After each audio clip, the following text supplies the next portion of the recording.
आधुनिक ससुराल। श्रेया को डांस करना बेहद ही पसंद था। डांस जैसे श्रेया की जान थी। वो इसी फील्ड में अपना करियर बनाना चाहती थी। एक दिन श्रेया कॉलेज से घर आती है और सीधे अपने मम्मी के पास जाती है। मम्मी, आज हमारी कॉलेज में शहर की सबसे अच्छे डांस एकेडमी वाले आए थे। उन्होंने एक डांस कंपटीशन रखा है।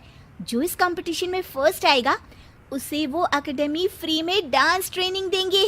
अगर उस डांस कंपटीशन में मैं जीत गई तो मेरा डांस कोरियोग्राफर बनने का सपना पूरा हो जाएगा। श्रेया, तुम पागल हो गई हो क्या? तुम जानती हो ये सब हमारे घर में नहीं चलता। पापा और दादाजी कभी तुम्हें इस बात की इजाजत नहीं देंगे। मम्मी प्लीज मुझे एक मौका तो देकर देखिए। अगर मैं सिलेक्ट नहीं हुई तो मैं आगे से इस बारे में कभी कोई बात नहीं करूंगी। Please mummy please.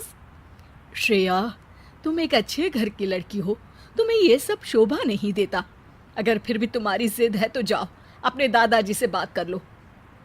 वैसे तो श्रेया अपने दादाजी से बहुत डरती थी, लेकिन वो ये मौका नहीं खोना चाहती थी, इसलिए हिम्मत करके अपने दादाजी से पूछ ही लेती है। दादाजी, मैं एक डांस कंपटीशन में पार्टिसिपेट करना चाहती हूँ। श्रेया, ये तुम क्या बोल रही हो? हमारे घर के संस्कार नहीं है कि हमारे घर की बहू बेटियां दूसरों के सामने नाचे। दादाजी प्लीज, ये मौका मुझे दोबारा नहीं मिलेगा। मैंने कह दिया ना, ना मतलब ना। हम तुम्हें कॉलेज में पढ़ा रहे हैं, यही तुम्हारे लिए बहुत बड़ी बात है। घर में अपनी माँ से घर के कामकाज सीखो ताकि कल ससुराल जाकर हमारा नाम रोशन कर सको। और आज के बाद अपनी जिंदगी में दोबारा डांस का नाम मत लेना। श्रेया बेहद दुखी हो जाती है और अपने कमरे में जाकर बहुत रोने लगती है। उस दिन के बाद से श्रेया को कभी डांस करने का मौका नहीं मिला। श्रेया की डांस करने की इच्छा दिल के कोने में कहीं दबकर ही रह जाती है। श्रेया के परिवार वाले बेहद ही पुराने ख्यालात के थे, इसलिए उन्होंने ग्रेजुएशन के बाद श्रेया की शादी कर दी। वो अपने ससुराल आ गई और बखूबी अपने ससुराल का काम संभालने लगी, क्योंकि श्रेया को तो यही सिखाया गया था कि तुम एक लड़की हो, तुम्हारा काम सिर्फ घर संभालना है, अपने सपने पूरे करना नहीं। ऐसे ही श्रेया की जिंदगी बीत रही थी। एक दिन श्रेया के ससुराल में कोई नहीं था। घर का हर सदस्य किसी न किसी काम से बाहर गया हुआ था। श्रेया म्यूजिक लगाकर डांस करने लगती है। वो डांस में इतनी खो जाती है कि उसे पता ही नहीं चलता कि कब उसकी सास वहां आ जाती है। अरे श्रेया, तुम डांस भी करती हो?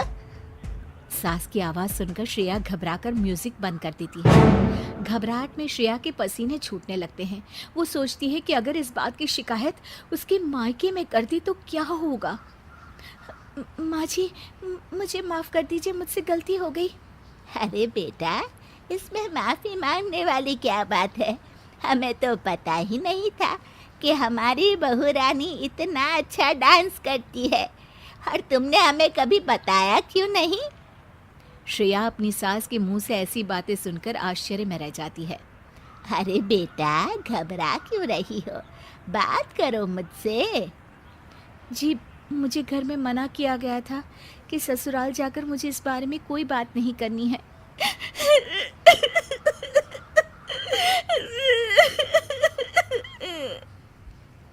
श्रेया की सास श्रेया को प्यार से पकड़कर अपने पास बिठाती है और उसे चुप कराती है।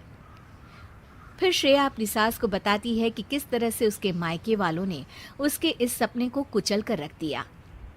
मुझे तो आश्चर्य होता है बेटा कि इस ज़माने में भी लोग बेटियों पर इतनी पाबंदी लगाते हैं। अब तू हमारे घर आ गई है, हमारे घर की बेटी है।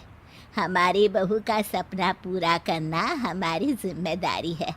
मैं आज ही सुनील से बात करती हूँ कि वो तेरे लिए एक डांस क्लास खोल दे, ताकि तू अपना सपना भी पूरा कर पाए और तेरे ही जैसी और बहुत सी लड़कियों का भी। अपनी सास के मुंह से ये बात सुनकर श्रेया की खुशी का ठिकाना नहीं रहता।